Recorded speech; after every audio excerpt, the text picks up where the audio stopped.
Shalom. Alors tout d'abord, j'aimerais rendre gloire et hommage à Yahweh, Ba'Hashem, Yahushua, Ba'Hashem, Ruach Kodash, Yahweh, qui est le nom du Père, le Tout-Puissant, le plus haut, dont le monde appelle Dieu, mais son nom c'est Yahweh, qui veut dire il existe, Ba'Hashem, qui veut dire en ancien hébreu, au nom Yahushua et son fils, dont le monde appelle ignoramment Jésus, mais son nom c'est Yahushua, qui veut dire il sauve et il délivre, Ba'Hashem, Ruach Kodash, qui est le Saint-Esprit. Shalom aux élus et de bonheur, respect aux apôtres, aux aînés de Great Millstone, car c'est eux qui m'ont appris cette vérité. Ici, frère à moi du Great Millstone de Montréal, et à vous seulement, je dis shalom.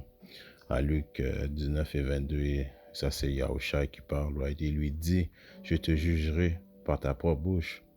Toi, méchant serviteur, tu savais que je suis un homme sévère, prenant ce que je n'ai pas mis et moissonnant ce que je n'ai pas semé. Alright. Alors Yahweh Shimashai, de sa bouche même, il s'est décrit lui-même étant étant un homme sévère. Ok. Right. Une de ses caractéristiques à notre Seigneur et Sauveur, c'est il est sévère. Ok. Et si on va voir les synonymes de sévère, ok.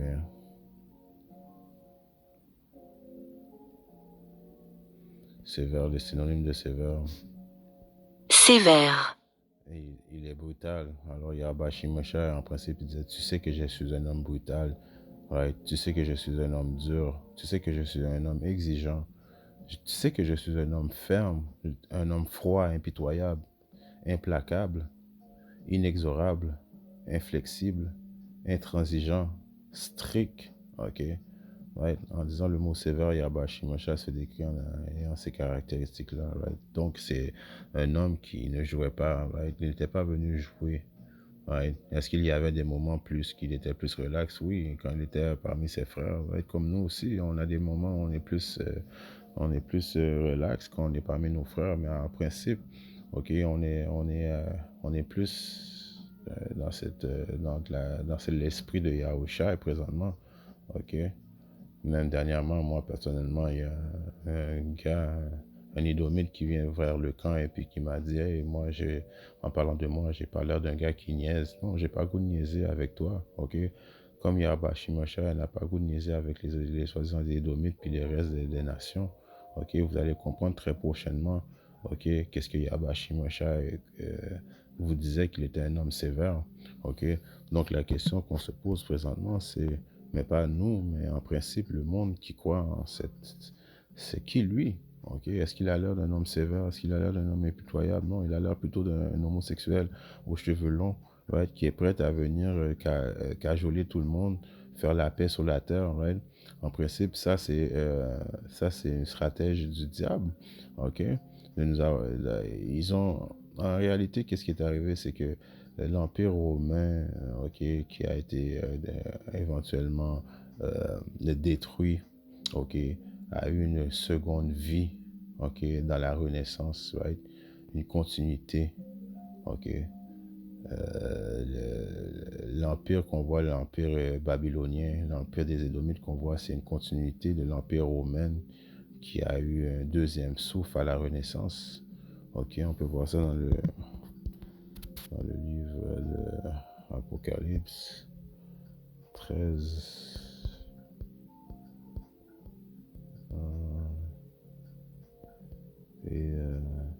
Désolé, Apocalypse 13 et 3. Et je vis l'une de ses têtes comme si elle était blessée. Right? Donc l'Empire romain qui a été blessé, déstructuré, right? Était blessé à mort et sa plaie mortelle fut guérie. Et le monde entier s'émerveillait en suivant la bête, right? Ok, parce que le monde présentement suit la bête qui est quoi? Les États-Unis, les Idomites d'aujourd'hui, right? La continuité de l'Empire romain, right? Qui en principe ils sont revenus dans la période de la Renaissance, et puis un de leurs plans était de justement changer l'image de notre Seigneur et Sauveur, du Dieu du ciel, des anges, right, du peuple, le vrai peuple d'Israël, right. Ils ont commencé à peindre les images, ok, et puis ils sont venus avec cette image en disant que lui, cette image-là correspondait au Dieu de la Bible, qui est en principe qui est faux, right, qui est un stratège, une confusion, right? Parce que ce type que vous voyez là, en réalité, c'est, comment il s'appelle? C'est César Borgia, right?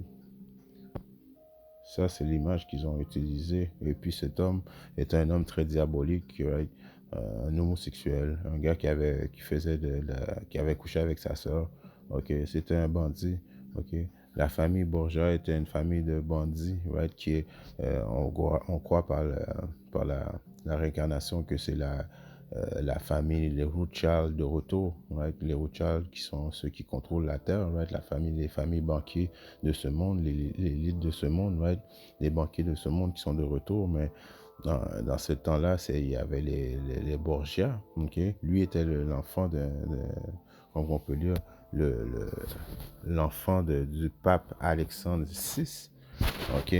Qui a décidé de changer l'image et de mettre son fils en tant que l'image de notre Seigneur et Sauveur, ok? Et puis c'est bien écrit dans le livre de Jean.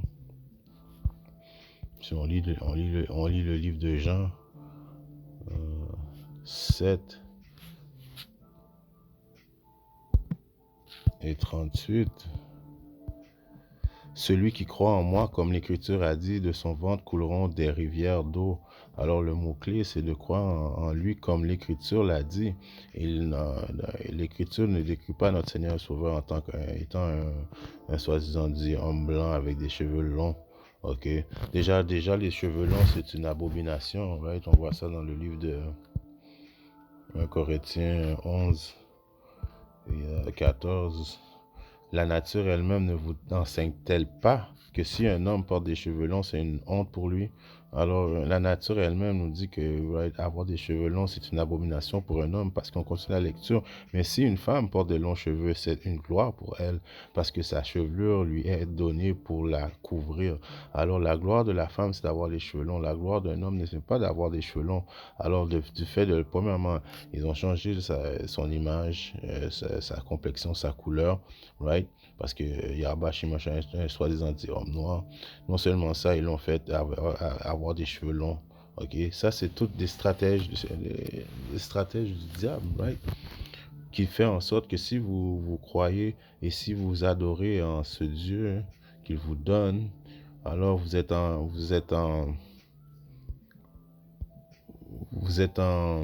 vous venez contre les paroles véridiques de la Bible. Parce qu'il faut croire en lui comme que l'Écriture l'a dit, right? Croire en lui comme l'Écriture le décrit. Sinon, vous idolisez un faux Dieu. Et pour ça, Yahba Shimosha va entrer en jugement avec vous. Ok, on voit ça en Jérémie 1,16. Et je prononcerai mes jugements contre eux à cause de leur malice parce qu'ils m'ont abandonné. Les Israélites ont abandonné leur Dieu en vénérant les dieux des païens, un Dieu qui n'existe pas, un faux Dieu, une fausse vibration. Son nom n'est pas Jésus-Christ. Jésus, la lettre J n'existait pas dans le temps que Yahba Shimosha marchait sur la terre. Et non seulement ça, Jésus, c'est un nom grec, right? Alors, Yahusha était un soi-disant dit hébreu, donc son nom était hébreu. Et ont brûlé de l'encens et d'autres dieux et ont adoré les ouvrages de leurs mains. Alors, croire que Yahusha s'appelle Jésus, right, qui est un soi-disant dit homme blanc, ok, aux cheveux longs, aux yeux bleus, ok, c'est d'adorer un autre Dieu. C'est pas le Dieu de la Bible. C'est pas le Dieu décrit dans la Bible comme les Écritures l'ont dit. Ok, si tu veux croire en réalité dans la vraie description de Yahba Shimosha, il va venir sur cet aspect-là. Ok, comme l'Écriture l'a dit. Et si on lit dans l'Écriture, Apocalypse 1 et 13, il est écrit au milieu d'elle se tenait un être semblable à un être humain. Il portait un long vêtement et une ceinture d'or. Ok, ça c'est la description qu'il donne dans la Bible de notre Seigneur et Sauveur. Il portait de longs vêtements et une ceinture d'or autour de sa taille. Ses cheveux étaient blancs comme de la laine ou comme de la neige et ses yeux flamboyants comme du feu. Ses pieds, right, ses pieds brillaient comme du bronze poli. Ok, la couleur bronze c'est quoi? Brun, poli, purifié au four. Alors tu prends le bronze poli et tu le mets au four. et sa voix résonnait comme des grandes chutes d'eau. Alors il avait une voix, une base dans sa voix, ok? Il n'y avait pas une petite voix d'homosexuel, des affaires comme ça. Il était vraiment strict. Il était un homme sévère, ok? Et c'est sous ce même aspect qu'il va revenir très prochainement, vraiment fâché, terrifié, ouais, venir terrifier le monde, ok? Parce que, comme il est écrit dans le livre de Matthieu,